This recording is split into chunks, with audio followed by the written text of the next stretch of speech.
Good morning, Oklahoma, and welcome to Cow-Calf Corner. This week's topic is forage budgeting, specifically with non-traditional hay sources. As we've talked over the last few months, we know we've gotten into situations this year because of drought and excessive heat that in a lot of cases we may be feeding some types of hay, be it cotton, corn, milo, some different type of sorghum that we haven't traditionally fed.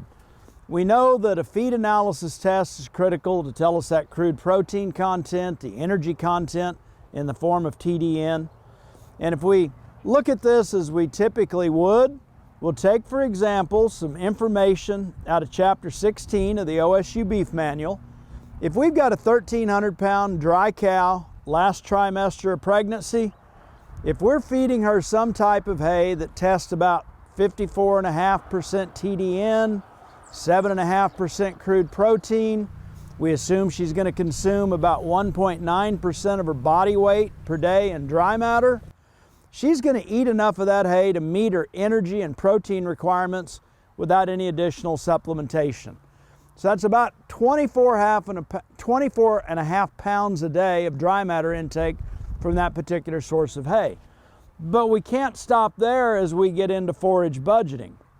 We realize that every bale of hay we feed is probably somewhere around 7 to 10% moisture or 90 to 93% dry matter.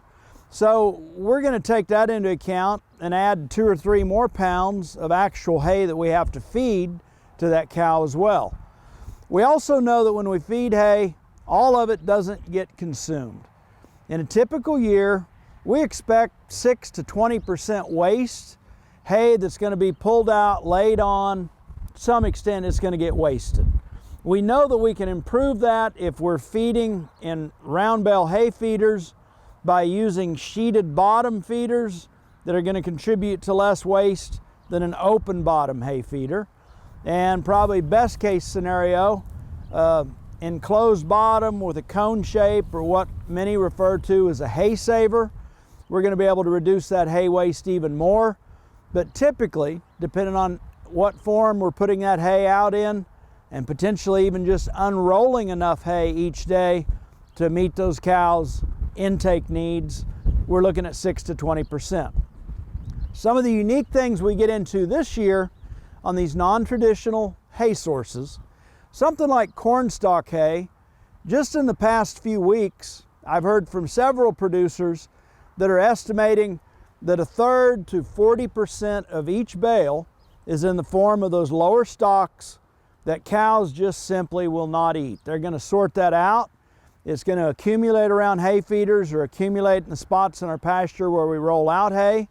That is another form of waste we're going to have to take into account as we start thinking about that. So as we come up with some realistic estimate of how much hay gets wasted, we've got to tack that on to the actual amount of hay that we feed each day as well.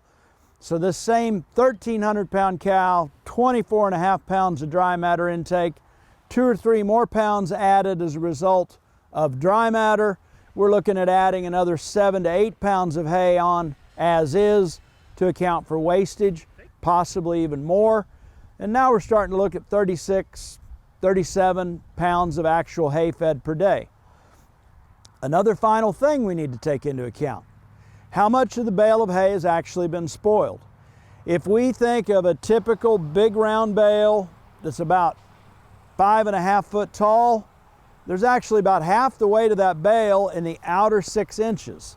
If we're looking at a bale of hay that's been stored on the ground and we've only got 2 to 3 inches of spoilage on the bottom, we need some kind of a realistic estimate of how much that is accounting the total weight of that bale.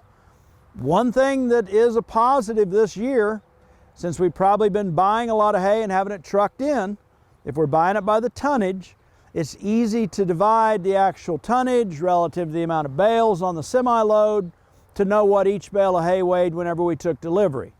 By taking into account the amount of spoilage, some of those estimates of how much of that weight is in the outer part of that bale, it helps us do a better job of budgeting how much hay to actually put out each day. I hope this helps. And again, I know hay's scarce and extremely valuable this year. We need to feed enough, but we don't want to be rolling out or feeding any more of it than we actually have to. Thanks for joining us on Cow Calf Corner.